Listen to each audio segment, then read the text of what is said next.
Go to bed. But we're gonna get unblocked.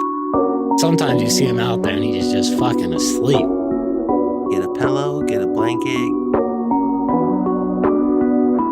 No, I'm not a fucking dirtbag. Go to bed. Tired, dude. Good night.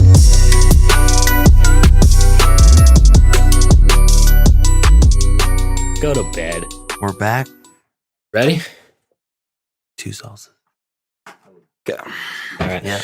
Yo, what's going on, everyone? And welcome back to another episode of Go to Bed. And before we get too far into it, we do have, what are we eating?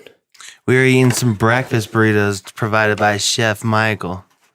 Chef Michael was our episode, or our guest last time, so he came through, hooked it up with the breakfast burrito from Walden's. Oh, yep.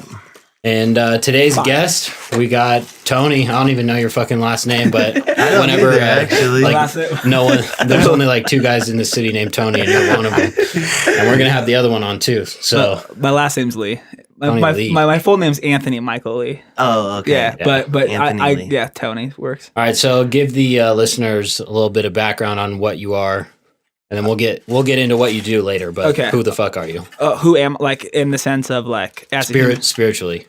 I think my spiritual animal is like a husky. You feel me? Like a husky, but like not the husky that is like running like a lone husky, like doing his own thing. Has homies, but is doing his own thing for the most part. Mhm. That's my spirit animal. Okay.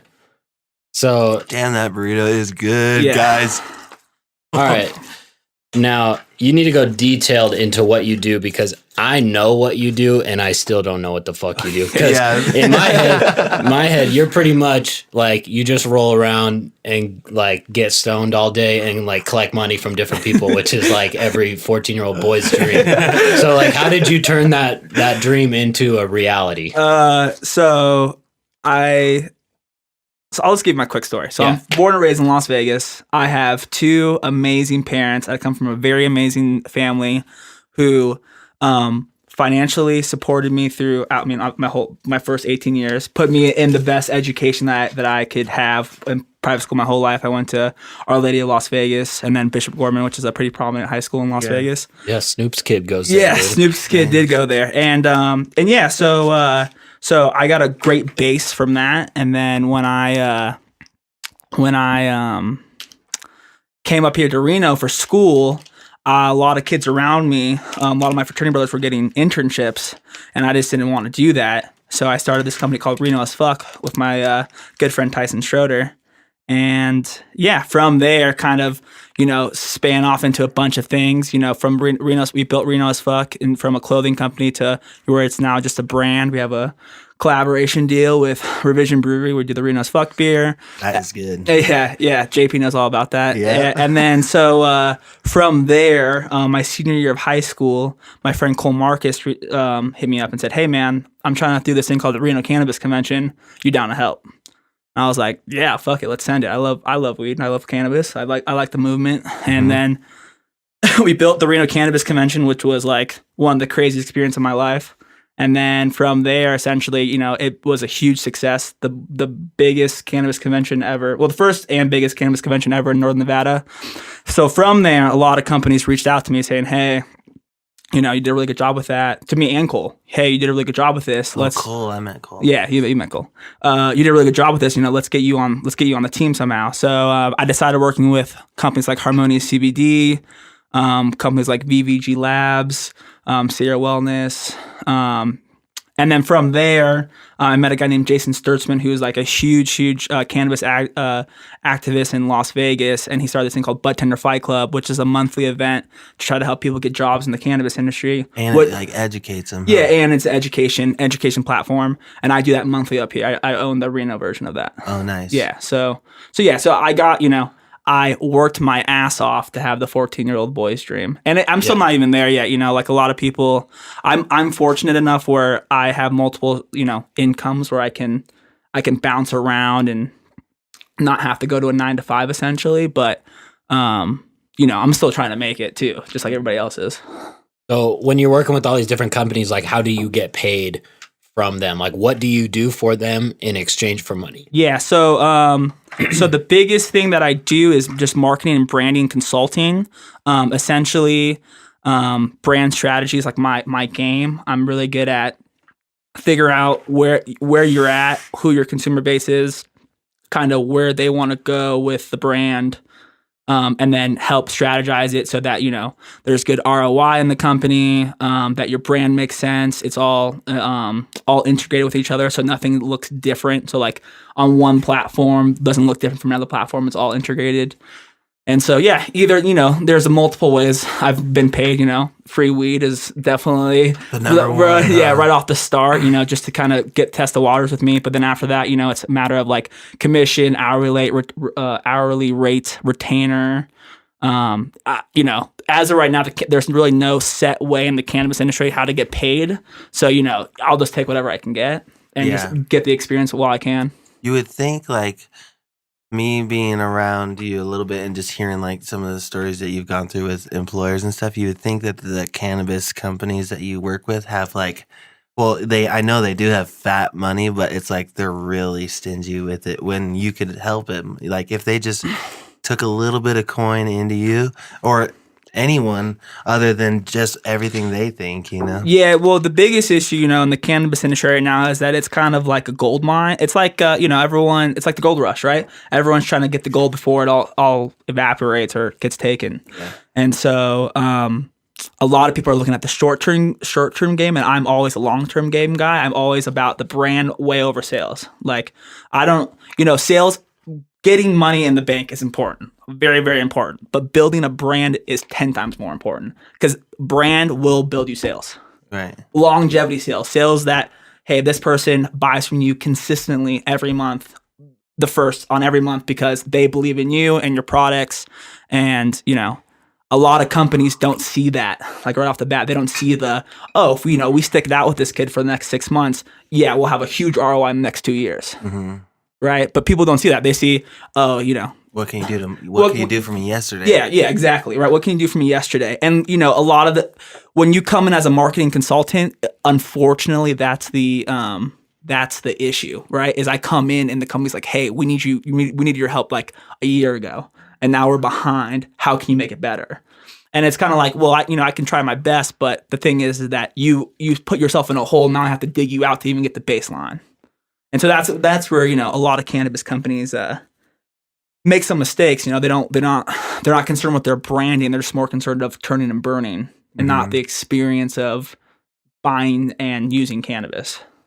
And so some companies get it, and the companies that do get it, that are about their brand, their quality, the way they treat people. Those are companies that are always going to be successful. The companies that are here for the quick buck, those are the fly-by-night ones. Mm-hmm. And fly by night, I mean like 2 years, 3 years, not a couple months. I mean, because once again, these are $100 million companies, right? People are dumping big bucks into the cannabis industry. So yeah.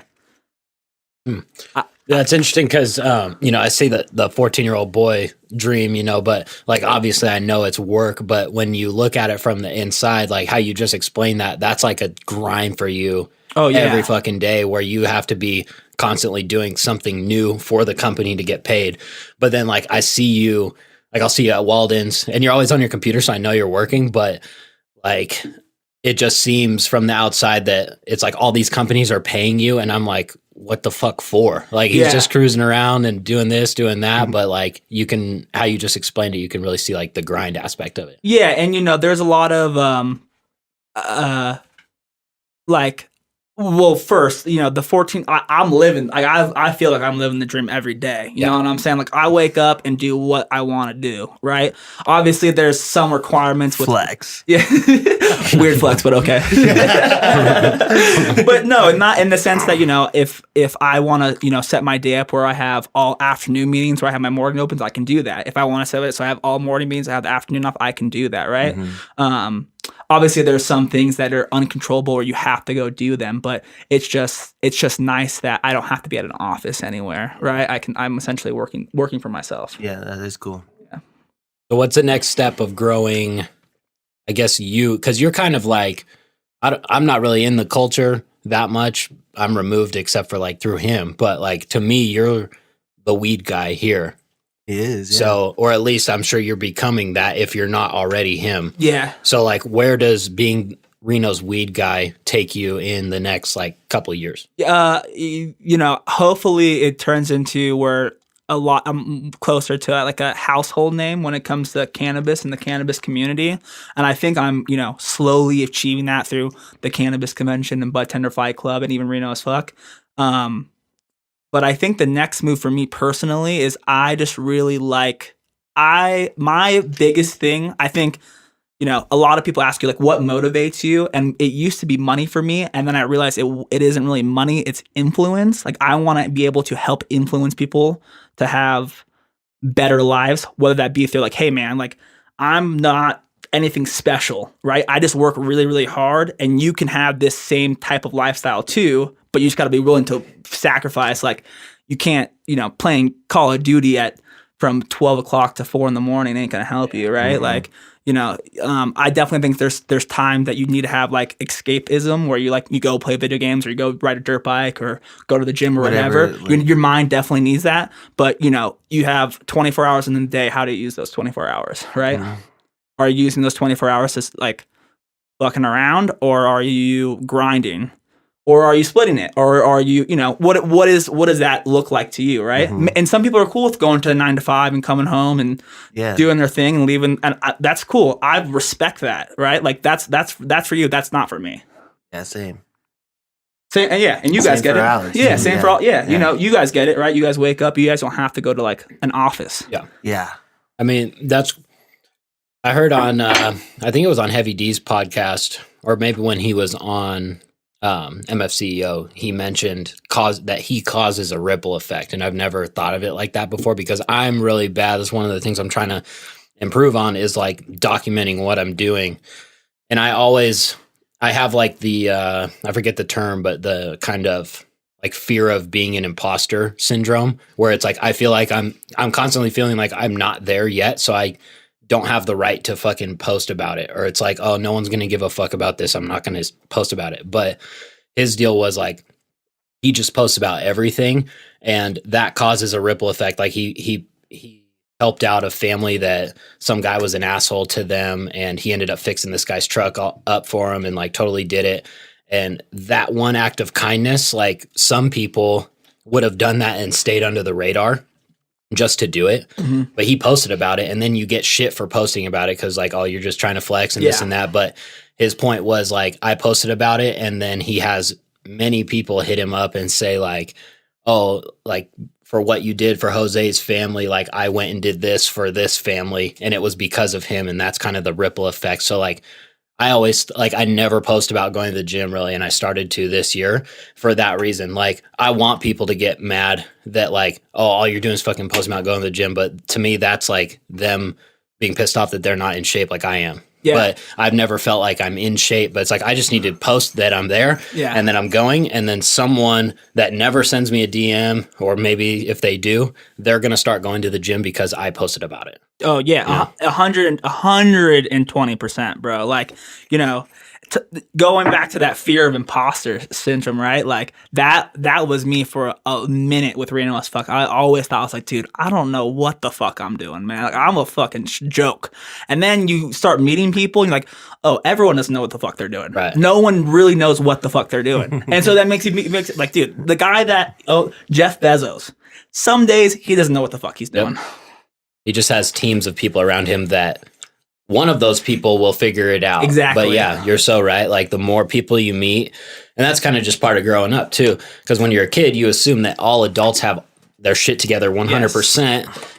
And then like you get there and you realize, oh, like no one has their shit together still. Yeah. No one knows what the fuck they're doing. Most people are doing menial tasks at their job where it's just like, do this like this and keep your head down and shut the fuck up about it. Exactly. And that's all they know how to do. But aside from that, they don't have any real like insight on life. But that's kind of why, not why we started this podcast, but we want to have people from all walks of life on here, not just like badass people that we probably couldn't get on the podcast anyway, but some people that are entrepreneurs, some people that work 9 to 5, some people that are athletes, and just get their take on life from being all different walks of life. You know, Yeah. you don't No, have to be like super successful to give your insight. I feel that. Like, and just like relating that back to me since I'm the guest here. Both my parents, both work 9 to 5s. Like neither of them are entrepreneurs or anything like that, but they both taught me how to hustle. That hustling and working hard definitely gets you back more. The more you put in, the more you get out. And so yeah, man, like, I think that the more people you talk to, the more advantages you have because you can learn something from everybody. Yeah. Right. And I truly believe that. And it is interesting, like with just the podcast world in general, like those dudes, we still need to get that guy on here to talk about his conspiracies that used to come in. Yeah. But those guys, didn't he work for like NDOT or the city or something? Yeah. Like they're just doing those jobs that we're talking about, but they listen to podcasts all day. Yes. And like Joe Rogan or whoever. And I want to ask that guy like what he gets out of it. Because when I listen to podcasts, I'm only listening to learn something to apply to my businesses, and that's it. Mm-hmm. But that guy doesn't have a business, so I'm wondering like what he gets out of it. If they just like if it makes the time go by faster, or if they're trying to learn more about something, or if they're like what his deal is. My really. guess would be like sometimes I listen to podcasts like Joe Rogan, for example, and I'm doing something else, but then you still feel like you're in conversation, but you don't have to be. You're like a fly on the wall. Yeah. That's what I really like. So for this past company who I had a contract with VVG, I had to drive up back and forth to Vegas. Well, fly to Vegas and then drive product back up. And I listened to a fuck ton of podcasts, right? Yeah. And that's what at first I was like, okay, I'm gonna be strategic about how I pick my podcast. Like I'm gonna find one from Joe Rogan that I really like, but that can help me. And then what I ended up finding out was like, dude, like trying to do it that way is kind of hard. Like all like super beneficial, like for cash wise, like for money wise. Right. But like you can just like kind of say you can learn a shit ton by just listening. True. Dude, yeah. He learned how to wholesale just by a podcast. Exactly, right? That's insane. But but not only that though, like how are you, how can you become a better person, right? Right. How can you and how can you become better, the best person you can be, whether it be your health, your money, your family, your relationships, a multitude of things. And I think that listening to the podcast generation, what you guys are starting is awesome because, essentially you're just like sharing knowledge for free. And even like back to that, like playing video games all the time deal, like that sometimes is my shut off. Like sometimes I don't want to listen to something that I'll learn because I'm burnt out on it. Of course. So then I'll listen to like a comedy podcast just to laugh. Yeah. But it's kind of the same thing. Like people use video games to shut off and not do anything. That's what I do. But here and there, you can still learn shit from the comedy. Yeah, it's weird because they're just having conversations and they're just fucking hilarious. Yeah. But they'll say something and you're like, oh, I never thought about it like that. And I think, even going back to the video games, there's something to be learned from video games, dude, like strategy and like hand-eye coordination and a bunch of different things, right? Like there's things that you can take away from anything. Yeah. Literally anything. Even the worst, most terrible experience in the world, you can take something away from that. I was listening into a Joe Rogan podcast and it was talking about how like essentially, what doesn't kill you makes you stronger. But like it was talking about how like your body makes new cells or makes new something. I'm butchering this. Yeah. But essentially you put your body through a lot of stress. Your body goes, oh, we can handle that next time. We're going to make new cells that can handle that type of stress.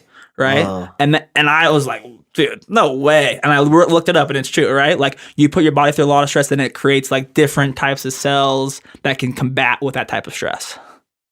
Makes sense. It's kind of the same thing as like building muscle. It's a lot of tension, right? Yeah. Repetition and then you grow and then it's easier next time. How's CrossFit going? It's good. It's really fun. I saw you looking ripped every fucking day on Instagram the other day, doing some squats. I was like, damn. I got my body scan done. I wish I would have got it done right when I started because I know I've already like lost body fat by being there a couple months. I can see just like when you wear a normal shirt, like you're more like less fat and more like bulky, but not like muscly. It's more Toned. like just but toned it's like tone and muscle growth. It's just like you could tell like fuck, dude, that dude like does something Athletic. a lot. Yeah, athletic. That's what it looks like. Like Cam Zink, how every part of him is just like athletic looking. I didn't know you were checking out so many guys. Dude, it's not like that. I'm just like, dude, my body's to bring not there that up yet. when Cam comes on. Dude, don't embarrass me like that, dude. I'm just like looking at him like, dang, dude, no one's got a fucking keg like I got on my belly. Same. You know? Yeah, well, CrossFit's fun, and it's like it's hard every fucking day. Like no matter how easy the workout looks, you always die, and it like sounds terrible on paper, but it's really fun, and it's like racing moto, kind of. Like most of the workouts are either for time or as many rounds as possible in the time. So you're racing against like other people in the class pretty much if you want to. It's not a race, but it kind of is. Yeah. And that type of class, like that type of atmosphere must really push you too, because there's guys around you who are probably, have been doing it longer, so are better. And there's probably guys around you who have been doing as long, and you're doing better. Right. So like that comparison is always like, not that you should ever compare yourself to anybody else, but like having those motivators around you, like, hey, I'm better than I was, but I'm not where I want to be yet. Yeah, and that's definitely true. Like I tried to do, I think over Christmas when they were closed, they posted like a couple of workouts you could do at home. So I went to Anytime and I tried to do one, dude, and there was no fucking way. It was so hard just by yourself.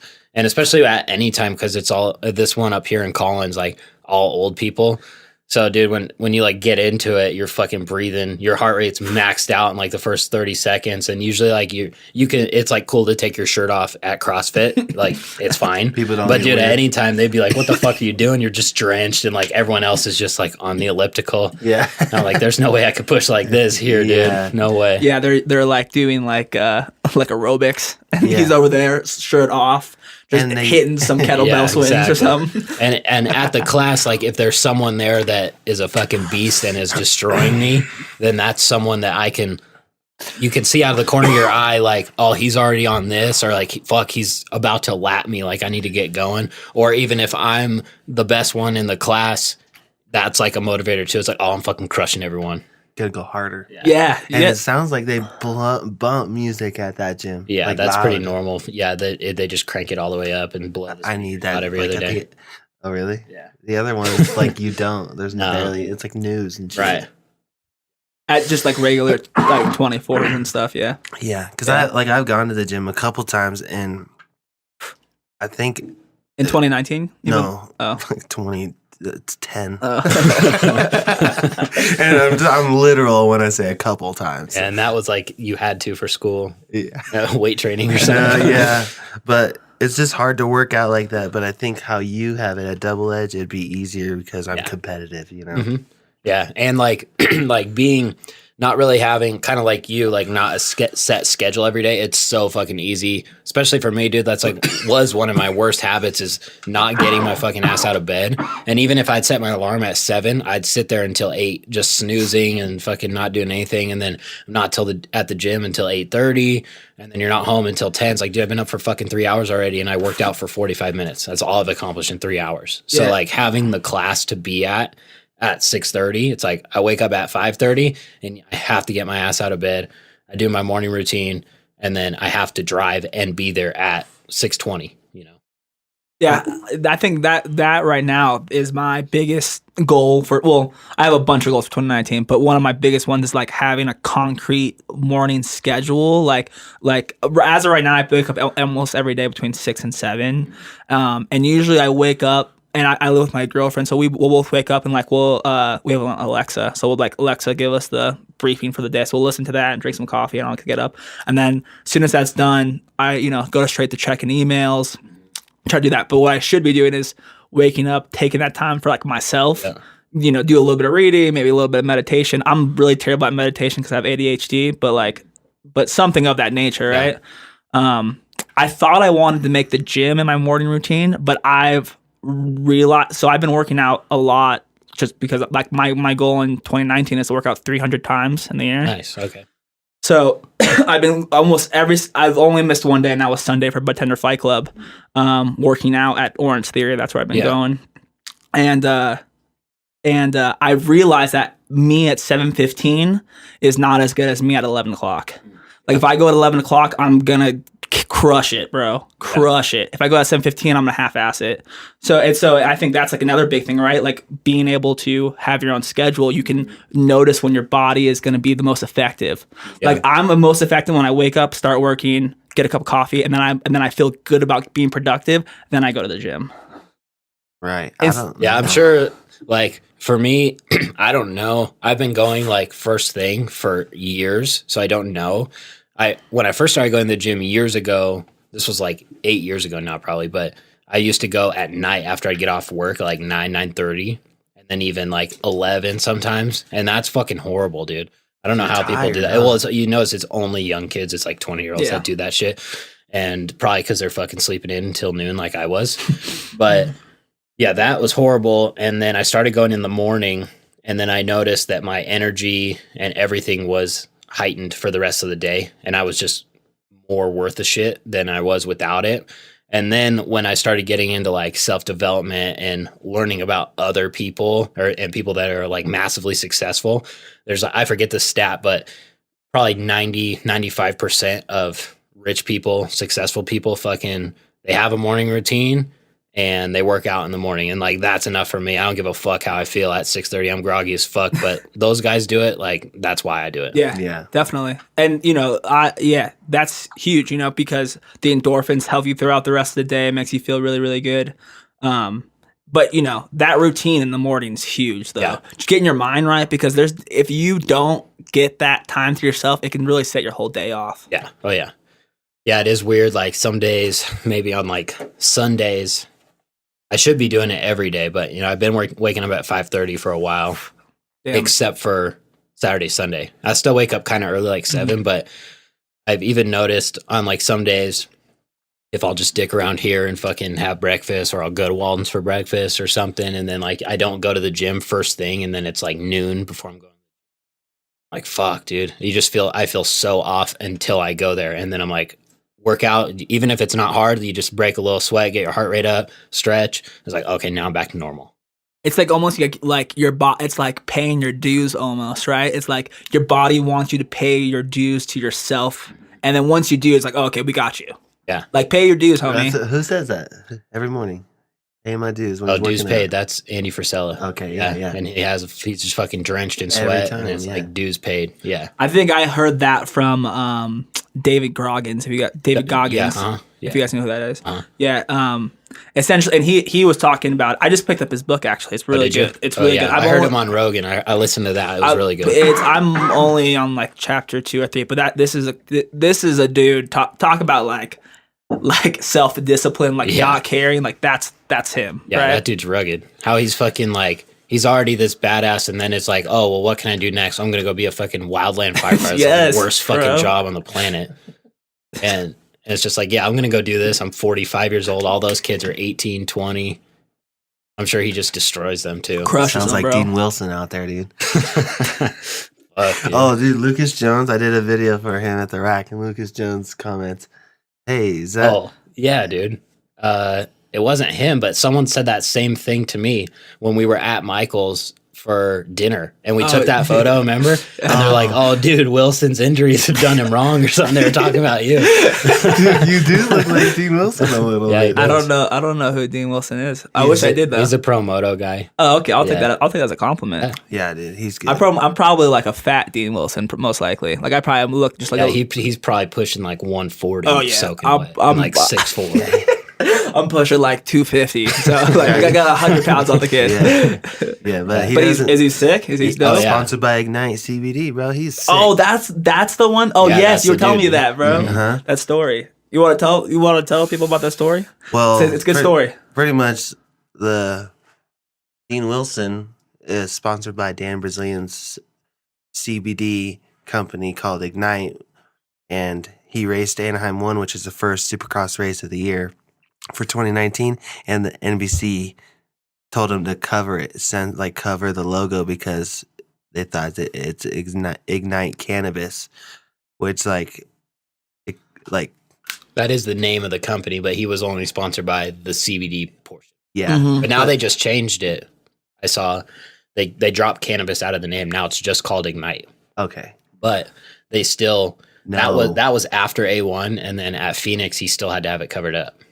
I saw that. And I don't know what they're doing. But yeah, then fucking Dan Bilzerian like tweeted like NBC. I forget what he said, but he pretty much said like, I have more viewers on social media than you get on your entire network. Like, fuck you. Yeah, that's what he said. Yeah, well, he probably does too. I mean, I wouldn't doubt it. Oh yeah. Dude. What's he have, like 30 mil on Instagram or So something crazy. like that? Yeah. Dude, I remember being a senior in high school. I remember like finding out about Dan Bilzerian and be like, this guy's a fucking psycho. Yeah. And then, you know, I wish I would have been like, oh, I should be doing like the same exact thing. Just like post every stupid thing I'm doing. That's another dude that you look at the outside and it's like, that guy has the fucking 14-year-old boy's dream life. But like, who knows? I mean, when he was on Rogan, I don't know how, you know, you read the comments and people are like, oh, he's fucking full of shit and all this stuff. So who knows how truthful all that stuff was. But like his stories are fucking crazy on there. Yeah. How he got it. Yeah. So ironically, I used to work so the first time I heard about Dan Bilzerian, I was working on this food truck in Vegas called All American Dave's. Okay. And All American Dave is homies with Dan. Like him and his family go on vacations together. Like if you go on Dan's Instagram, he has pictures with him on there. And me and Dave became really good friends because he met me car washing and he's like, I really like your attitude. Like, you want a job this summer? I was like, yeah. He's like, I'll pay you $15 an hour to make smoothies. I was like, all right, cool. It's like, oh, cool, send it. So so I'm making smoothies in the middle of the day, and the reason why he wanted people that were motivated because there'd be like 15, 18-hour shifts for the World Series of Poker. Oh. So he had the contract with the Rio that he did all the food for the World Series of Poker. Whoa. Sick. Yeah. Dude, it was crazy. So did you meet Dan? So Dan comes up and orders food, and I remember meeting him, and Dave introduces me to Dan Bilzerian. And you're like, sick, dude. Like, Yeah, I gotta get back to these. Dope. Here's your shake. I got 100 more fucking shakes to make. Great. You play poker? Dope. So does everybody else here, bro. Yeah, good luck. Yeah, and then you know, right after it had ended, I had come up to school. I remember looking back on my Instagram and being like, seeing maybe it was like a Vice article or like a BuzzFeed article about, you know, like Playboy millionaire is Instagram influencer, and it was Dan Bilzerian. Yeah, just like right when he first started blowing up. Yeah, and this is 2013, so yeah, it would have been right around that time. Yeah. Yeah. It's crazy. Yeah, dude, it's pretty funny. And then, you know, so like my family's been in Vegas a long time, so I forget where I was at. I was at a function. Someone brought him up. So yeah, I've like played poker with him, you know, and they pretty much say he's like, yeah, he's an average dude, like whatever. His story is kind of weird though, like about his dad I don't know. Because his dad went to prison for like stock fraud or something like that, and like he had a shitload of money. And Dan, from what I understand, Dan did have a trust fund, but he didn't get it until I think it was a payout at 30 and then like 33. But he says that he gave it all to his brother and he didn't take any of it. But I mean, it's like, dude, I get heated when people talk about like rich people like that. The fact that he still has it and then more. Yeah. I don't care if he inherited it. I respect that and what he's done with it, like now with Ignite and everything else he's involved in, I'm sure. But like even people talking about Trump, like, oh, he fucking got $1 million loan from his dad. It's like, dude, if you had that $1 million loan, you'd fucking flush it down the toilet. It'd be gone in 1 year and you'd be broke. And he's worth what, like $4 billion or something? So really? Yeah, he's a billionaire. Shit. So and even going back to that, so like, you know, I think I was very fortunate that I got to go to Bishop Gorman because I got to see these like Forbes top 100 people like living, right? No way. Yeah, I'm not trying to like name drop or anything, but like people who own the UFC, there's kids and like every person's casino owner's family went there, right? So I was fortunate enough that I got to like see that lifestyle as like a very average income type of kid, right? Like not that I was poor or anything. My parents had enough money to send me to private school, but like I wasn't anyone. Not balling like Dana White. Yeah, dude. Yeah, exactly. Not balling like Dana White. Dana White went to Gorman, by the way. He did? Yeah. So he has kids maybe? Yeah, his son goes to Gorman right now, I think. He might have graduated or something. I don't know. Do most of the rich people in Vegas live right there? It's you know, it's a lot, dude, but there's a lot of people also live in like Henderson and like why am I forgetting the name right now? Like Aliante and not Aliante, that's the wrong one. Highlands, not Highlands. We saw some dope shit in Henderson when we went to pick up that KTM. Remember? That's where we got that. Yeah, no, I mean, but there was a lot empty. It'd be like, you know, it'd be comparing like old Northwest, which would be like Summerlin essentially, to like South Reno, which would be like Henderson. Oh, okay. Like two different types of wealth. Yeah. Okay. But you know, the money's spread everywhere. I mean, all those people have multiple houses and like all across the city. So yeah, it's I was like, I'm like a professional fucking stalker for finding people's houses. So I was trying to find BJ Baldwin's house because I knew he lived in Summerlin because he always tags it on Instagram and shit. And then, so I was looking on the map and then I saw Bishop Gorman was like right there next to Summerlin. I was like, oh, that makes a lot of sense. BJ Baldwin is he's the fighter, right? No, he's a trophy truck driver. Oh, Monster. yeah. Who's he race for? Like the Herps or like is it one of like Terrible Herps? Like I know that they are involved.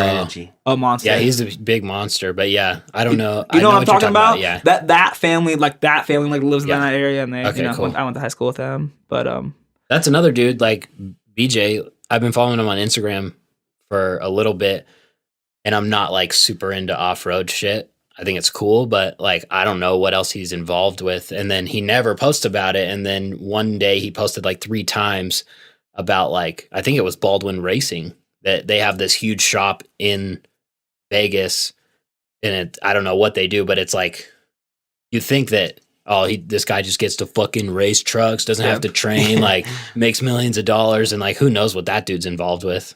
Well, and then he makes a lot because you look at every other pro racer that he's competing with, and they're like they got nice houses. Like I've tagged you in some sick cars and houses, but like the level that BJ Baldwin is on, he's got to have businesses. Like there's no way. Like you see his or he's really good with his money. Like he's doing something right. Well, and that's the other thing is too, is like when people try to talk shit about like celebrities or like professional athletes, I'm like, bro, you go fucking try to do that shit, right? You know what I'm saying? Like NASCAR, right? Go be like, oh, I could be a NASCAR. I could sit in a thing and do the right turn. Like, no, bro. Like, you go sit in a car doing 200 miles an hour and it's 120 degrees, bro. Yeah. Well, first of all, if you're going right, you're going into the fucking wall. Yeah. They're turning left. Yeah. But Oh, is it left? They can like, turn the whole left? But I mean, NASCAR seems so easy, and I've never even been in something that's close to that. I'd love to, but you see dudes like Pastrana and Carmichael that are just badasses, and then they go to do NASCAR, and they're not even fucking close to those top guys. I don't even know if they were in the same like. I don't think so. Like NASCAR, they were in like the B League NASCAR. So it's like, what the fuck? There's something else going on there too. Yeah, and the only reason why I know that is I grew up with this kid named Josh Delozer, and he's a professional racer now. And I remember growing up being like, this kid had to train hella hard just to do like go-karts. Yeah. Like every day practicing. And I just didn't had like the in-home system with like where you like sit down, like have the cart. I had that. Dude, that shit was so dope. Yeah. But had like the full shifter. The shitty part about that is like you give it gas and it slides on the carpet, and then you're like blast.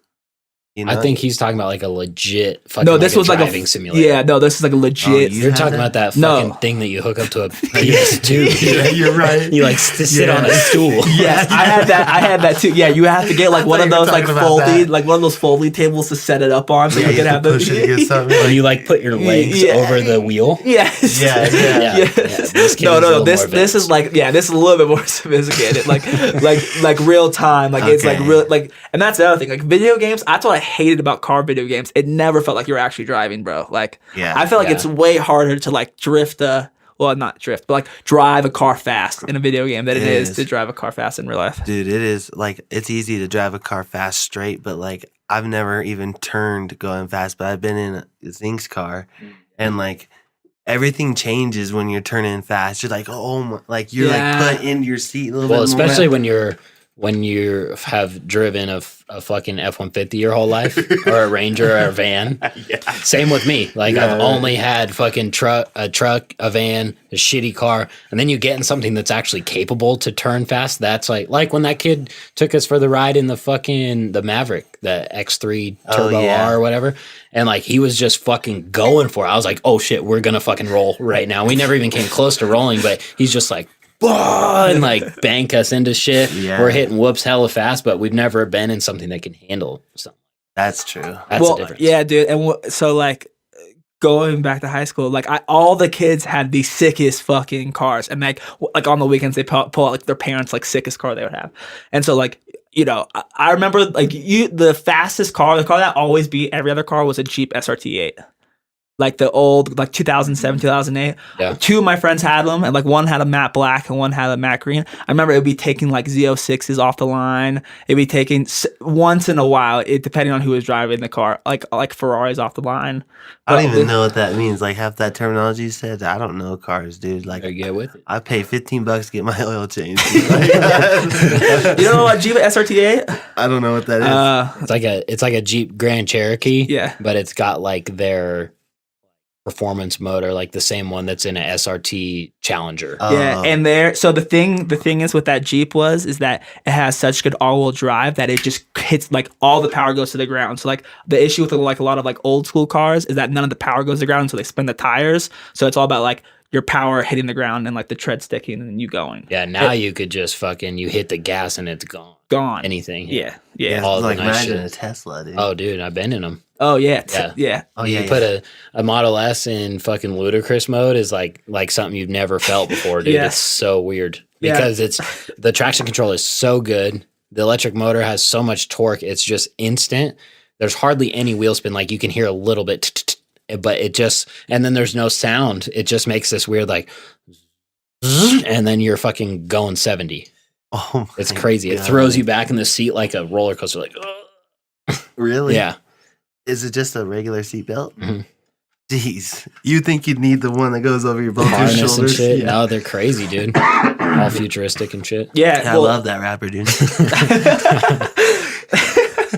I for the past couple summers I've been doing valet up at what's that one? Not an incline, but what's that one? Montreux, doing for the Barracuda golf tournament. Yeah, so I got it luckily because I started doing valet at the Aces, and then one of my good friends named Jordan Hill, who lives in San Diego now, he got us a gig doing this like Montreux where they pays us really good, and it has like all these dope cars. What are we like, talking in? What? What are we talking, dude? Like I don't know, like you're probably doing like $200 a day in tips, and then and plus hourly, and I think it's like $12 an hour. Oh, nice. Yeah, dude. So it's like you walk away with like that $1,200 weekend, $1,200 a week. What's the biggest tip you've seen from one of those people? $100. Oh, boom. You know who's about you, you know. Definitely 100. I think 200. Yeah, I remember on Christmas Eve. I forget the dude's name, but he usually like at least at Atlantis with like regulars and shit. They'll build relationships with the supervisor. So if you see someone come in and it's like, oh, Matt's got to get that one, because they love Matt. Like no matter who's working, Matt's got to get them. Yeah. So that's what happened. Like I saw him coming. I went to go get his car because he was coming out, and then Matt was like sweet talking him and shit out the door, holding the door for his old ass wife and all this shit. So he gives Matt $100, and then he gave me $100 for the car. That's so. So that was 200, and it was probably like 20 or 40 on the way in too. 20 or 40 what? A tip for the way in. Dang, dude, that's especially when it's busy as fuck, like on Christmas or even like those events where there's only so many spots. Everyone asks to have their car kept close, but then it's like you kind of buy it. Yeah. And that guy probably knows. Yeah, and especially on Christmas, a lot of they feel bad that you're working on Christmas. Yeah. It does suck, dude. It's a weird feeling. Like my family, like it's a big family, but we don't like have like a huge Christmas. It's like a thing kind of in the morning. And then shit dies off. Yeah. But like, I've been around town bored because everything happened in the morning and no one's working. And like, I'm like, fuck, like I went to A&P. I'm like, fuck, I feel bad for this person first at A&PM. Like, if it's a Tuesday, I feel bad. And then now it's like Christmas. And then like, I'm like, damn, that sucks. But then again, you never know where they're at. Like, Yeah, they might be pumped. Yeah, they might be pumped. Like they just recovered from something. Or, you never know. Too much disturbed will do you wrong. Too much disturbed? Yeah, you just get down with the sickness, dude. Too sick with it. That's funny, dude. So where's like Reno As Fuck? It's like obviously it's a clothing brand, but it's also like you said, you built it into just like a a brand. Movement. So but it's kind of involved. Like the logo is super well known, but I feel like a lot of people don't know what the fuck it is. You see it everywhere, but it's like, what is it? Yeah. And then where's it going? Like you guys have been doing kind of more events lately, right? Mm-hmm. Yeah. So kind of putting on events like a promoter type deal. Yeah. I guess, it's just more of okay, so to explain what Reno As Fuck is, so like, it's essentially what you want it to be. So like when people ask me, like, don't really like get it, I feel like you guys get it, right? Mm-hmm. I don't have to really explain it to you because you guys understand the culture of Reno. You understand like that you guys are Reno As Fuck. So but in your own way. So, a lot of times I tell people like, if you don't really just like, if you truly don't understand what I'm saying, like you can't just even pitch me an idea, then like it's not for you. Right. And that's like not like a mean thing or like an exclusive thing or anything like that. But it's just more like you got to be in it to know it. Like, dude, before Casey introduced me to you at Walden's, she was like, "That's the owner of Reno As Fuck." I was like, "Holy shit!" Like, just because I knew it was like it's like different. It's a clothing company, but it's also like if I from Carson and I saw someone else my age on like their truck or something, I'd be like, "That's kind of dope." Like, it just says Reno As Fuck. Like, it's like unique, but you all at the same time like. Not mainstream, but local mainstream. You know? It's like a weird above underground little thing. Yeah. Which is like whatever you make it kind of. Yeah. No, definitely. And I don't know. I mean, you've been with me to like at the event, so you get like the atmosphere. Yeah. That like I'm talking about, right? Like, right. And but someone who doesn't say like my dad, he says, "Oh, that's sick. It says fuck with it." He loves that. Yeah, which is cool too. Which is cool say too. Anything as fuck. Yeah. You'd be like, "Oh, dude, sign me up." Exactly. But yeah, no, it's just it's just more of a promote. Like I think for me it means multiple things. The three biggest things I think it means for me is one is like do whatever the fuck you want to do, bro. Like whatever that is, whatever makes you happy, whatever floats your hovercraft, fucking send it, right? And that if that's a 9 to 5, if that's freelancing, if that's fucking traveling, do it. Just go do it because life's way too fucking short to worry about bullshit, right? Secondly, it's kind of like a freedom of speech thing as well, in the sense of like you should be like people get so caught up in words, right? And I was raised around a lot of cursing. I'm raised about a big Italian family. I mean, I probably my first word was probably like fuck or something close to it. Your first? No, word? I'm just kidding. It was probably like mom or dad. I wonder what my first word was. Mine was probably like 03. Yeah, state champ 03. Still caught up on that. Yeah, dude, that was a highlight. God, I could picture it like it was yesterday. What? You know? You don't know about 03, dude? No, I do not know about 03. Oh. I've probably dropped it around you, but you're probably like, I don't even get it. So it's like, so 2003, dude, Big year. Yeah, big year. Like 10 years before I graduated. This is, graduation of high school, everyone says that's big. Now I'm 10 years before, like I'm ahead of it. Ahead of the curve. And like, how most people, like successful people peak like way after high school? Yeah. And then like all the douchebags in high school, they peak in high school? Yeah. JP peaked 10 years before he graduated. 03. Onward. Like, have you ever seen a double peak in someone's life? I feel it coming for me, a double peak. But in 03, 02, I was 50cc little tyke, first class on a dirt bike, like the first class you can enter, 50cc motorcycle. 03 comes around, I'm feeling good. I've raced for 2 years now, a year and a half. I'm like 9 right now, 9.5. And I go in 60 beginner, dude. My first time on 60, first like everyone else, same level as me, 60 beginner. Mind you, backstory for anyone that doesn't ride, 60 beginner, dude, absolute trash. like you could put your kid, as long as he can fit on the bike, get him out there. That's the class that he's talking about. Okay? Essentially, you're paying to play. Yeah. Like half the class's dads were chasing him around the track. Yeah, because they're fucking tipped over in the corner. There's a whole nother track for us. Like we don't even, like back then when I was racing 60 beginner, we wouldn't even do Fernley big bike track. Like that was too scary. They have a mini track for these guys. Track. and me rocking it, dude. 03, I was in a tight battle with JJ Delgatti, dude. I feel like I remember like yesterday, dude. It was a good time for Fucking you. 12 race series, dude. MX West. Put on by Ty something. Urquiaga. Yeah. I definitely know my athletic peak was for sure when I was 13 and I played spring ball with Las Vegas Cubs. Dude, I don't think you get That's it though, serious. dude. I don't think you get it, bro. Oh, state champ, 03. I get, bro. Well, I get you it. didn't finish the story. Yeah, you All didn't you said finish- you were fucking battling with Okay, JJ. yeah. I'm battling with him. I started So- laughing at that. I started talking. Dude, we got so fast forward to the last race of the season. It's at Fernley on our own track, you know, doing our thing. And State championship. I feel confident. I'm like inviting my Nana and Papa out, and my Nana and Papa at the time, like it was their first RV they had, and they like for some reason like to buy RVs but don't use it.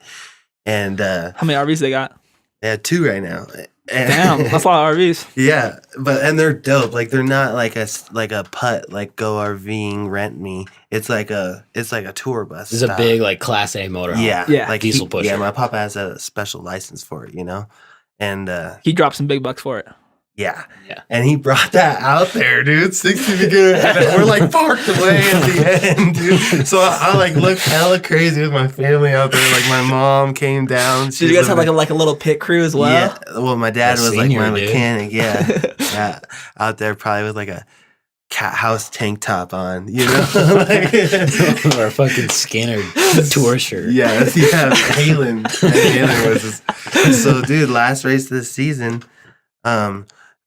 So in the morning there's practice. You get like 5 laps of practice, and while we were on practice, JJ Delgatti's dad. Not many people know this, but JJ Delgatti's dad came up to my dad. They were talking, and my dad says, "This is what was his name? John Delgatti." This was Jay, dude. Oh, Jay, the I dad. think. Dude, the dad goes, "What? Can you just like Can we let JJ win? Like he really wants. Like he really Wow, dude. wants to win. Like something along No those wonder lines." he was called the Jet. Yes, dude, something along those lines. And my dad looks at him and goes, "Fuck no, fuck no!" Like you know, like we're in the Yeah. title. Like it's 60 beginner. It's really nothing. Like it's like the sand pits racing, but and then but my dad's like, hell no, he's probably thinking I spent so much money on these fucking bikes. The last thing I'm do is give up a race in like the series, you know. And he told me that, and I was pissed. I was like, I'm gonna Dude, beat this kid. honestly, that probably never happened. Senior No. probably just told you that. No, you Never know thought that. about that. You know, 2 Gates is shady, bro. Oh yeah. Well, I could see him saying that. Honestly, But my dad 'cause he's sounded upset. He had some shit when I was in 80 beginner. JJ was in 80 beginner, and there was not that, but like weird shit like that would happen. Yeah, What's this guy's name? Say this guy's name's JJ what? Delgatti. Dude, this is like I wish we could turn this into like a Disney movie. That's like literally the character. This wouldn't be a Disney movie. This would be a fucking XXX4 because it's so intense, dude. The Vin Diesel, like. But Have you seen that movie? I think so. Triple X? Doesn't he have a tattoo on his head or something? On his neck called it's 3 X's. Yeah, I thought it was cool, but like when I watched that for the first time, I wasn't into tattooing this, and I was like, last thing I'd get is 3X on my neck. Well, yeah, and it came out the year before your title, so. Yeah. dude, yeah. This is All right, fucking wrap up the story. okay. So Jesus pretty much, Christ. dude, I smoked his ass and won the title, dude. I won. Came down to the last race of the series. last You race, won. I won. 03, 60 beginner champ. Champ, dude. I got You a saw the jacket trophy? still. Oh, I still got the trophy. Yeah, it's Oh at my shit, dad. dude! You should see the seniors game room. It was full of juniors' Full of shitty trophies. From 50s to 250s. He has never thrown away a trophy. That's nice. Yeah, I got over 100, dude. That's dope. I have more trophies than anybody. Just You kidding. seen Conway's? Yeah, He dude. probably threw them out. Yeah. Trophies. Dude, trophies So- are such a weird thing. They are, huh? It's like a very weird thing to get. Like I understand. I think the first place winners. Well, first through third, depending on how many people there are, right? Yeah, just like depends. yeah, Yeah, depending and on that's how where you get half your trophies in these type of races. You just fucking Enter. show up. Yeah, Well, especially in like 60 beginner, don't they just give everyone one? 50s No, for 50s. sure. They give them like medals. That's But why even I like, well, they 17th I think place trophies. dude, well, do. they do like they trophy 33% of the entries. Jesus. So when you're in like fucking 250 beginner, It's a full gate at Fernley. What's that? Like top 12, top 13 getting trophy. 13th and 250 beginner gets a trophy. Yeah. I used to work at a trophy shop, and we would make one time we had this huge order for a New York ATV off road race, and it was their banquet, and it went to 30th place, bro. God, But how many people were in the race? Probably 100 or whatever that. But is it what year? Like what size was it? It was probably like 10. No, but like what was the what kind of ATVs were they racing? Were they little kids or like these like professional riders? Well, those trophies didn't have labels. It was just like the number. Oh, yeah. Well, then there's a bunch of little kids then. Gotta be, but Yeah, like maybe. That's a lot. That's a lot, dude. And it was cool. Like if you got way 30, too many. I was like pissed 30 because trophies. Dude, That's a full class size. Put that on your shelf. Yeah, you display that and be like 27. Yeah, dude. If my kid gets a 30th place trophy, I'm throwing that shit right away. You just sell the quads instantly. Yeah, I'm saying I'm gonna give it to him. Like, hey, bro, you're throwing this away. Like you're throwing this away, not me. You are. I already threw away my money. And it's all you got. Thousands of dollars for the season. You get a fucking 27th away. Is it expensive? Like obviously the bikes and the gear and stuff is expensive, but like actually being in these leagues are expensive as well. It's super expensive. Motocross is probably like the cheapest form of racing because anything more than a dirt bike, like just your entry, like for a car, dude, it's expensive as fuck to get a race car. But as far as like the weekend, that's one of the things that you realize when you grow up is how much money your parents actually spent on it. Because when you have to go do it yourself and they're not there just taking care of like basic like food for the weekend or like buying a case of water, buying food for you got to get breakfast on the way there. You got to have lunch for there. And then you eat dinner after the race. And then you're paying for 2 classes and the gate fee and all this shit. So like it's definitely, I think last time I raced at Fernley, it was like probably $100 to race for 2 classes plus getting some food and some water and all that stuff. $100 for just one race. That would be for 2 classes. So you'd have 4 motos throughout the day, but this is fucking Fernley we're talking about. So they show. That's where I wrapped up my title. I mean, there's history in the place for sure, but you show up, dude, and you have to be there. Like practice starts at 8, so you got to be there at 7 to get entered and get your gear on.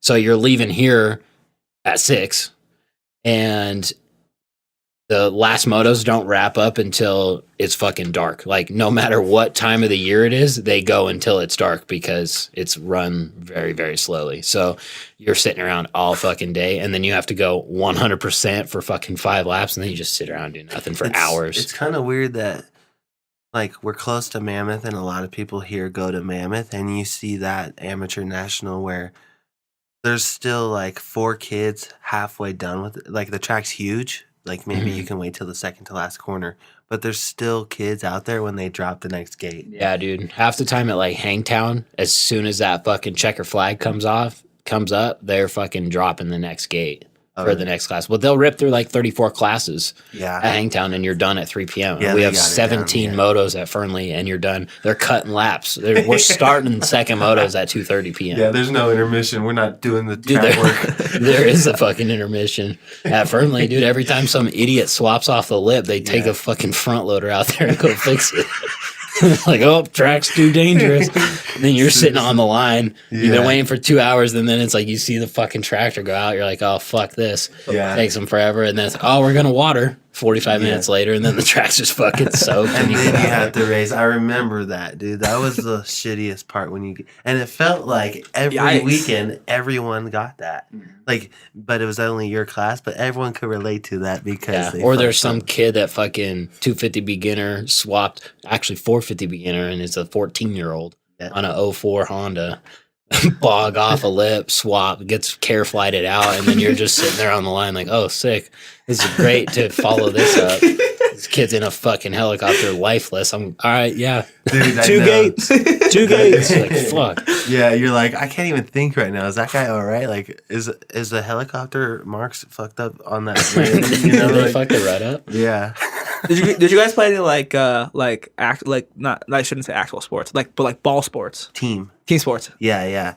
No. I did as a Yeah. Did you play baseball? I played baseball. I played baseball for like 4 years when I was real young. Same. I was like 4, maybe. I played football for 2 weeks. And Never tried I football. can't believe my parents let me quit. Yeah, I quit. You probably would have been a good football player. So we would have been state champs, dude. Yeah. No doubt. Man, yeah. Well, you are a state champ too, and I'm a 07, 08 flat track champion too. So. I'm a state champ. Are you? 2-time. For what? Football. No way. Yeah. Vegas? At Gorman? Yeah. Oh, really? Yeah. Oh. I mean, I don't get to play in the 3rd and 4th quarter, but I still won those games. You're part of that team. Yeah, part of that team. I had to practice against those guys. I made those guys good. You're right. That's You can't practice against like someone who's Empty. bad. No, that's the thing, bro. The better and that's what taught me like about team sports was like if the person behind you really sucks, you have to make them better because you're not gonna get like good reps. You're not gonna get like a good like actual game type practice, right? Yeah, it's hard. That's what, like, I'm glad I did motocross because it's hard for me to teach people things, and if I have one way of teaching it, and then I don't know how to teach another way, and if you can't understand that, it's like that is kind of funny that so like me, JP, and Neil are all only children. Really? And, yeah, and well, Neil played football for a couple of years, but like pee-wee football. Mighty Mites or whatever. Yeah. But that is weird that we're all only children and now we all live together. So we're kind of like siblings, but then we're all doing motocross, which is like a non-team sport. That's kind of like an only child thing to do, maybe. No. No, yeah. the low key, yeah, because my friend who races thinks he was born an only child and then he got stepbrothers and sisters like when he got older. But dude, that's what they put him in because we and him played soccer together and they're like, yeah, fuck this shit, we're racing. That's what I mean. Huh. And now he does. I mean, there's tons of families that race. It's yeah. a total family thing, but I'd never thought about it that because I've never had any like team building experience, like not from sports, not from family, nothing. Same. Yeah, dude. I feel like that's where I thrive the best. It's like pulling pieces together, right? Like that's how I feel about you. Like doing, you and me working together on these videos. That like I can essentially plug you into anything, and it's just gonna make it better, right? I love that idea. Like the idea that I have like, I have a sick roster, I have a sick lineup, right? Yeah. And I can pull from people who are just dope at whatever that respective thing is to make whatever I'm doing even better. Yeah, I think that's super cool. Hell yeah, dude. Yeah, dude, the team. $1,000 a show, dude. You get $1K a show. Okay. We'll get it, dude. Pack the place, Yeah, pack the joint. Yeah. I'll film it. You promote it. He'll rap it. I'm down. I was trying to think of something else more like quirky or something. That rhymes better? Yeah. Rap it. Quirky. I was just thinking when we were talking about fucking senior anything as fuck on a shirt. Yeah. Gay as fuck. He'd be like, yeah. Because he lives on Gay Circle, yeah, dude. Is that the name of your street? Yeah, that's where I grew up. Like, my Gay dad Circle, moved dude. around until I was in 8th grade, but from 8th to still, he lives there. Dude, you got to meet his dad. Like, him, older. That's his dad. Yeah, that's like crazy. Dude, Looks just like him. They Yeah. fucking act exactly the same. He's like a big kid. And it's like, so he lives. I want to ask Senior actually how much that influenced his decision on buying that house, that it was on Gay Circle. Because I know it had something to do with it, where he's like, oh, that would be sick. No, he actually, at first, I remember him saying, like, hey, we found out he was with a crazy girl at this time. And he was like, we found a house, but it's a dope house, but it's on Gay Circle. And he's like, that, like, I don't know if Oh, that was a bad thing? Yeah, he wasn't with it. And then he moved in, stole the street sign. Yeah, that's what I was just going to say. So, like, I wonder how many times that sign's been stolen for one. But, like, I've seen someone steal it. Yeah. Was it your dad or No, someone else? What's someone pulled up, dude. What's your dad's count for gay One. signs? Just one. It's in the game room. That's hilarious, though, because he's got this game room that's decked out with all this shit, like a total man cave, all juniors trophies and all this shit. And then he's got his own street sign, says fucking Gay Circle. Yeah. There's a little bit left, but I'm gonna roll another one, so no worries. Yes. That's the trash. Everybody, the trash man just got home. And have you met him? No, I don't think so. Like through. Oh, yeah. Reno As Fuck, then. See? Yeah. The brand. But yeah, Carries through. you should meet my dad, and he wants a shirt, dude. What size is he? Let's get him one. Let's get everyone. 2X, dude. Let's get everybody. Let's get everyone's t-shirts, bro. Yeah, 2X, dude. Yeah, let's do that it. fucking Hawaiian shirt he had on. What party was it? The Halloween party? I think it was. No. Oh, Char's birthday. Yeah. It was right near Halloween. Oh no, it was the same day as my birthday. It was on the 17th. Oh, but, yes. Dude, that Hawaiian shirt was fucking down to his wrist. That's huge, right. Dude. Is your dad like a larger than life character? Like, is he like the type of like everyone loves your dad? Yeah. That's dope. Everyone likes my dad too, but more like in a like I respect like my dad's like not the life of the party, but like he's a dude. Like, he'll have a conversation with you. He's a cool, funny dude. My dad's both. Like he's like definitely likes to be the life of the party. But because he hosts all of his parties, dude, like that's so sick. They know they've been. And I need to come. You do. You just friend him on Facebook. You'll get the invites. Yep. That's all I have to do. Yeah, he runs them off Facebook. He is all friends every time. And I'll always get like, it's like you've been invited to this, and then it'll be like so and so commented in this event, and it's like his friends like, sorry, out of town, going to Santa Rosa this weekend, have fun, and Senior's like, no worries. It's hella funny to see. Yeah. What's your dad do? He I think you told me one time. I think listening like work for the city. I seriously asked him this like 2 weeks ago. I was like, okay, like I know kind of what you do, like you're a telecommunications guy, like you like plug wires and stuff, but like what is when someone asks me, what do I tell him? And he said like that, like in a telecom talk, and he just pretty much like, yeah, I run around, plug wires, like make sure this is going with that, like redo systems, and then I like get all the wires from the ground up, and then we call in Conway, and Conway comes in and puts the phones to the wires. Why don't they just fucking call Conway in the first place? Dude, we know what happens when you call Conway. That's true. Yeah, you can't rely too much. What's Conway? On That's our ex-friend. I'm just kidding. I was thinking about having him on, but like, we don't want to lose listeners. Yeah. you start building something and then you just throw it away just for the sake of friendship. It's not worth it, you know. Yeah. I guess that's true. No, but his dad owns Conway Communications, so they do kind of the same thing that Dad does. Yeah, but JP's dad works for the state, and then Conway's like their own company, but they have a contract with the state, so I guess they work. Isn't that how they met? Yeah, back in the day. Back in the day. Yeah. Well, at the races, like my dad would see Dennis and go, "Oh shit, I see now," like because he's met him through work. Yeah. And then that's how we talked. And then he would just fucking pawn you off at the Conway's trailer, and he would go like smoke weed. Yeah, that's what it was, dude. That's what I never knew my dad smoked until I was like 15. That's dope. Yeah. Does he take CBD too? Does he have aches and pains? Yeah, I think. But he smokes, so when he smokes, it goes away. Yeah, he probably gets a lot of. Well, the THC probably helps. Mm-hmm. Yeah. I don't know. Yeah, that's true. Are we checking him up? We should get the bottle of the Harmonia CBD. He might be down. Him and his girlfriend Char, like she might like it too, because she doesn't really like to smoke, but she has aches. Yeah, we'll have to get him hooked up with one. We should, dude. You know who you should hook it up with is like try to get one for this guy Zach who owns Distinct Ink in Carson. Because like I didn't realize it, because like similar to doing photos and stuff, you can trade for work, and like for him, he could trade for work. And when you trade, you gain more of like a friendship. Yeah. Than a sale. Yeah. And like I've noticed that with Zach, he has so many like he's got this old VW bus that's all hand airbrushed and hand painted, all trade for tattoo, and it's the dopest fucking thing ever. It says Distinct Ink and like one like riding by this guy Dave who used to own Race City Cycles. First sponsor? Yeah, my first sponsor with Lucas Jones. Is that like his uncle or something like that? Or something like that. Or uncle or City, dude. Where's that?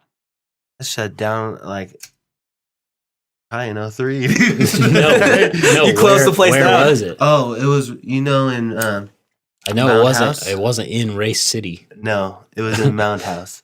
Yeah, right next to Pizza King. Pizza King? Yeah. That sounds like a cheap pizza place. It was cheap price, but the best calzones, dude. the best calzones. It'd probably be like, my dad would always go there because he didn't have a lot of money then, and he was like, loved it because I think it was so big for cheap, you know. Some race fuel and a calzone. Yeah, no race fuel. Dude. Pick No, up dude, like straight up pump gas. Especially out at Mound House, you're getting 87 right from the 7-Eleven. and iron. I guess, dude, I'll pass out. So for everyone listening, this is my third blunt with Tony. It's half like actual weed, and then the other half is hemp. Hemp? Yeah. So this is our auto RNA from MJ's. They're a company based out of Texas, and they do like CBD joints and CBD flower. And so yeah. There's CBD in this one, so it doesn't get you half of it. Doesn't get you high. I mean, the entourage effect of the CBD working with the THC for sure, you know, helps. But like, but yeah. So I started doing. I started doing the. This is just hemp. Just hemp, bro. No THC. Well, it has like a minor amount of. This traces. smells hella good. I know. Smell that. That's hemp. You could smoke that and you wouldn't get high. You could like smoke that straight out of like the joint and you wouldn't get high. You wouldn't even touch this, dude. Smell this, Neil. Ooh, dude, one time in fucking Mammoth. So Conway's like me, like he's never smoked weed, but he's all like weird about it too. And I'm with these guys all the time, so I like know about it and shit. And he's like, dude, like JP's just bugging him all day. Dude, just smell this. Like, come on, let's smoke. And JP always says that as a joke, like, let's smoke, knowing that he never will. But he's like, dude, just smell this. Come on, just smell it. And he finally gets him to fucking smell this. And this was just, wasn't it flour? It was wax. Oh, it was wax. And he like puts it up to his nose all fucking slow. And he goes, oh, dude. And it's like, dude, we knew like no matter what the fuck it smelled like, could have smelled so good and he would have said that. Yeah. And then later on in the day, like how many 3 hours later, he's like, dude, I don't know what was in that, but I've been feeling loopy ever since. And you just smell wax, dude. So funny. Yeah, but that's like the funny part about Adam is like just stuff like that is why you're like, dude, this guy is like, he's funny and he doesn't know it. It's because he's homeschooled, dude. He wasn't exposed to anything. But and he's also a fucking bitch, I will say, because he fucking turned off his comments on Instagram because he knows. Dude, well, I started like fucking every post that he would make, I'd talk shit, like something. And that's just the type of friends we are. You know, like he calls me, I'm like, what the fuck do you want? I call him, it's like, why are you calling me? You know, all that shit. Yeah. And then like these guys would join in sometimes. And then there's a group of like 10 guys now that we know each other, but it's just, I started open game on Adam's comments. Like, no, whenever he posts, it's just instant, just shit talking. So now he fucking turned him off, dude. Yeah. Damn. And he'll like post shit. And I'm like, fuck, you can't comment. And I texted him the other day. I'm like, dude, turn your comments back on, you pussy. And he just sent me like those laughing faces. Yeah, he should know that more comments means more views, bro. Oh, yeah, that's what I told him. The algorithm, huh? Yeah, I'm like, dude, I'm just trying to help your engagement. Yeah, bro. Come on. Dude, did I ever tell you how I comment go to bed on this pro motocross or Savachi? No. Dude. His name's Savachi? That's another reason why we stuck with the name, because JP at one point, so his name's Joey Savachi. He's like one of the top, he rides for Factory Kawasaki. He's one of the top dudes. And JP just like randomly commented on his page because he posted one day and he's like, dude, go to bed. Is that all you said? Yeah, I said go to bed. Dude. Go to bed. Just like out of nowhere. You don't expect him to respond. And he responds, he's like, LOL, it's not even 9:30. Like he didn't get that it was a joke. So we thought it was so funny. So we like every fucking time he posted, JP would say something about going to bed. It's like, dude, you look tired. Just go to bed. Get to bed. Get some rest. You gotta get that guy on this podcast, dude, bro. Well, that's if you look at the @Go to Bed podcast on Instagram, we only follow me, him, and Savachi. But he just fucking blocked JP. Yeah, the other he blocked day. Me, dude.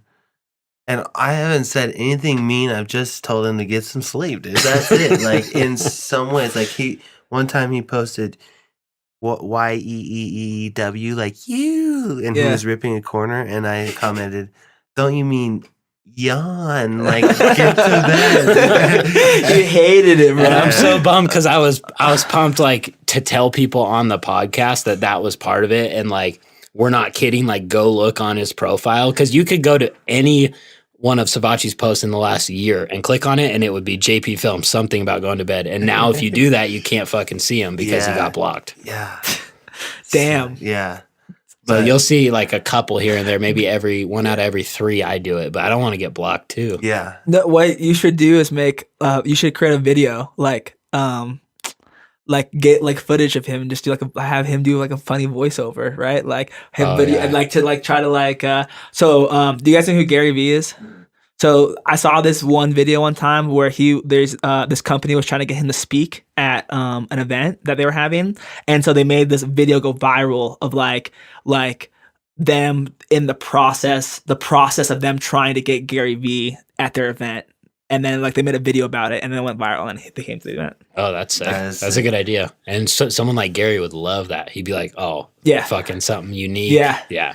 Some guy got a job at Vander Media because he made his like resume was a rap of one of Kendrick Lamar's songs, but he put his face on Kendrick Lamar's album and then had like his face talking like rapping. Oh, that's like rapping about himself, but like to one of Kendrick Lamar's beats.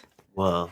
Offered him a job on the spot. I feel I like just following him. He just like his decision is final right then and there, and he's like already on to the next thing. Yeah, like someone else like you get a job, and then someone else like someone's around him listening, like literally just listening to whatever he says, and then once he is like I feel like he's the type of person like just listen to what I'm saying, and then that's when you know what to do. Yeah, probably. It's probably so hard to work for him, I bet, because he like says something, and then especially if you're new, you're probably like, so I go do that now. He's like, and he's already on it. He's already left by then. Well, even like if you subscribe to his podcast, like the Gary Vee audio experience, it's not a podcast. It's just audio clips of his like vlog or talks that he's doing. Yeah. So he's not like actively a podcaster. They're just filming him all the time, and then someone else is like, oh, this would be good as a little podcast clip, and then just posting it. Yeah, and I noticed that too, because I thought like he would, and then once in a while he'll post like talks he does, and or like any interviews he does with people. So I think that's smart, because the whole podcast game right now is so important. Like very important. That's why 2019 goal needs to be to start a podcast too. Well, what's it gonna be called? I don't know yet. This is the end of 2019 goal. Okay, yeah. I don't know what I would even talk about, but I would want to do it to focus on something potentially in cannabis, because I don't think like there are cannabis podcasts, but not like enough. Not enough, and not people. There's the most prominent one is called Ganjapreneur. And like they just bring on like different CEOs of different cannabis companies, and that's dope, because you can learn some really dope things. Like I learned about using cannabis and working out, like, and that's been a game changer when I go to Orange Theory. Really? Just straight up get stoned before I go. Why? Because my mind turns off, and I just whatever. Like I'm essentially a zombie running. Oh, really? Yeah, I'll just go there, and they just say, fucking do squats, I'm doing squats. They tell me to row, I'm rowing. They tell me to run, I'm running. You're just gone. My mind is somewhere else. Yeah, I feel that when I get tattooed, if I get really stoned, it doesn't hurt as bad. Like it doesn't hurt because you're like thinking like about some crazy stuff. Yeah. And then you're like, oh, then it hurts for a second, and then you realize it, and then you back to like, it hurts. Yeah. I think that's what happens to me at the gym too. Like I'll be like, tapping out, bro. Dude, that's our third one. My throat's probably gray. Destroyed. You got that gray throat? Yeah, I do. That's a chronic illness. Mississippi long neck, dude. Oh shit. Yeah. Mississippi long neck. Yeah. Damn, dude. Yeah. You ever Google Earth down there? It's the southern part of the Mississippi River. Oh, is it? Yeah, it's a weird like. Is this like a creature? Yeah, it's a human. And if you smell too much syndrome, nails down. Yeah. How are we looking on time? We doing okay? Yeah, we'll probably start wrapping it up. I think it's been like an hour 20. Roughly. Oh shit. Yeah. We're about to. That's That's cool. probably We'll get save it- this one for after the podcast. Get it start wrapping. Yeah, so we want to ask every guest that comes on kind of a similar question at the end. So how old are you? 23. 23. But so we're having people from all different walks of life on. So what is, in your 23 years of life and your experiences, what is like your main takeaway from life? One piece of advice that you could give to someone that's either an entrepreneur or a 9-to-5er or an athlete, like your master advice for living. So this advice was given to me by my great Uncle Ed in high school. As of my high school graduation, he wrote this really beautiful thing to me. And at the end ended, he said, do whatever makes you happy. The rest is all bullshit. And that's kind of my only advice. You know, just do whatever makes you happy. Everything else is bullshit. damn, dude. Yeah. That's true as fuck, dude. Yeah. If you wake up and you're happy with what you're doing, then great. Who cares about anything else? Yeah. Yeah. Short and sweet. Yeah. What All was right. that, Uncle Ed? Uncle Ed, bro. Uncle Ed sounds kind of sketchy though. Uncle Ed's a hella cool dude. He was a White House videographer. Whoa. Like he was like in the White House for like hella presidents. Whoa. Yeah, he just retired. Now he's He like probably knows some. Get him on this. Yeah. he does stand up now too. No Like, way. Yeah, he's hella funny. Oh, he's funny. Oh, that's sick. If he ever comes to Reno, bro, we gotta get him off the podcast. Yeah, that would He'll be tell you some sick. crazy Get ass Uncle fucking Ed story. on. Yes. Dude, Yeah. Uncle Ed, dude. All right, Full-Time Tony, at Full-Time Tony on Instagram. Thank you. Appreciate A little it. plug there. Yeah. Reno As Fuck. All around Reno Weed Guy. A Bud Tender So- Fight Club. Reno Cannabis Convention, Yep. Harmonia CBD, Everything. Yeah. Walden's. Yeah. represent fucking Slater's Dingawing. Represents everyone. You guys ever had Slater's Dingawing? No. All right, Can you well, hook us up? Yeah, let's make that happen. Oh, what is it? Wings. Oh, okay. It's all in the name, isn't it? Yeah. All right, if you guys want to support the podcast, go to gotobedpodcast.com and you can pick up some cheap merch there. We have all bed-themed merch, so pillows, blankets, comforters, and a little nightgown shirt.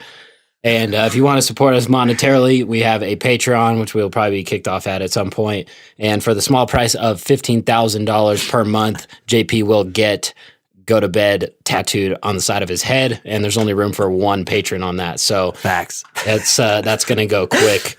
And you can also make a one-time donation on our PayPal, but everything is linked on gotobedpodcast.com.